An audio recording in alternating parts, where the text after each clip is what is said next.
Let's start. So now step number 2. So for that, what I have told you, please take one blank page and do the calculation on the left side and draw on the right side. So let's calculate for shear force diagram and bending moment diagram.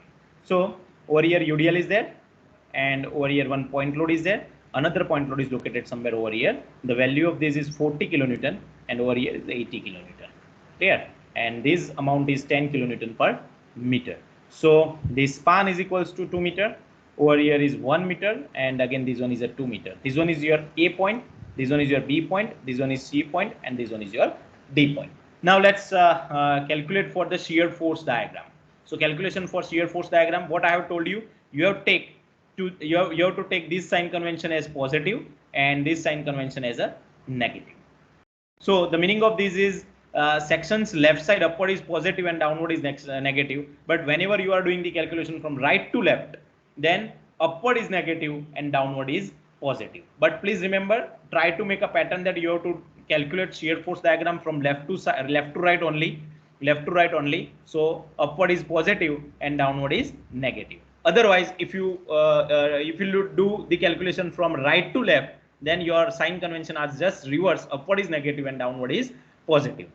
You have to use this sign convention from right to left whenever cantilever beam is there and free end is on the right side. Then and then you need to follow right to left calculation. Otherwise, always please do this exercise. Always make the pattern that you have to calculate from left to right only. Now let's start. In this, again you have to remember there that where point load is there, at the same location you need to calculate from left hand side as well as right hand side of this section. So I'm going to just calculate shear force at A, just left side. So I have to make one section like pink section on the left side, and I cannot see anything. That's why my answer is 0. So at the same locations, what you need to do is you need to just draw a straight line below each and every point A, C, D, and B, and then over here you have to make one arrangement. Okay. Now this is your A point. So on the left side the value is 0. So I'm going to just mark 0 location. Now shear force at A, just right side. So what we need to do is just right side we need to do the calculation. Just right side. So what we can see only this portion. This point load is there. Only this thing we can see. Clear? So what is the amount of shear force at A, just right side? So we can see this amount. This is your 80 and this one is your 60. So I can see only 80, and this is matching with this direction. So that's why this one is a plus. So my answer is plus 80. So we need to draw it on the above of this datum line, and this one is my 80. So I have to maintain this 80.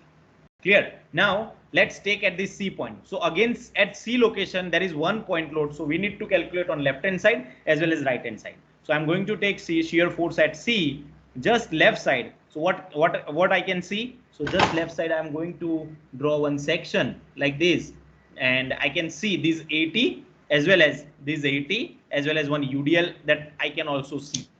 Clear? So my answer is plus 80 as it is, and this UDL is act like this section left side downward section. This is your section left side. This one is a downward force. That's why minus.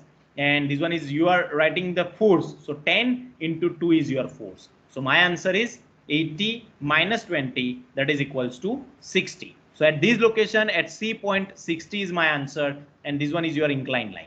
Clear? So the meaning of this inclined line is the UDL is located somewhere over here. This will help you while when shear force diagram is there and you have to draw the bending moment diagram. So at that time you first of all you have to draw the loading diagram, and then with the help of loading diagram you can draw the bending moment diagram also. So at that time the location to identify the location of UDL, this diagram is must necessary.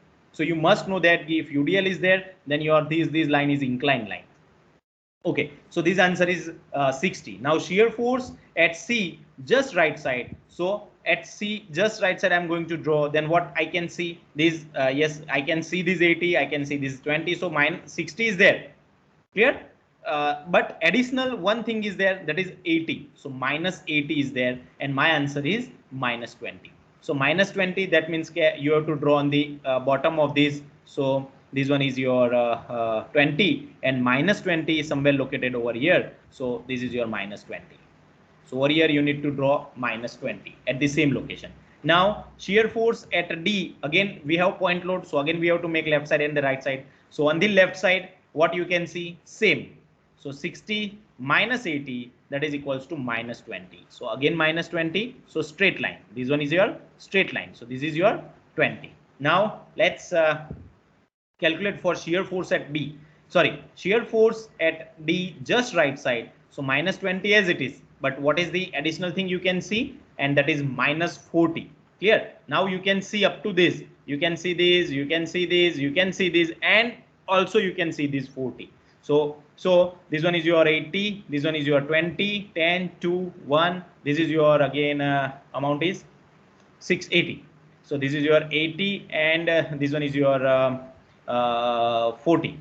So you can see this much thing. So 80 minus 10 into 220 minus 80 and minus 40. So minus 20 minus 40, that is equals to minus 60. So minus 60 is somewhere located over here, and you need to just join these two.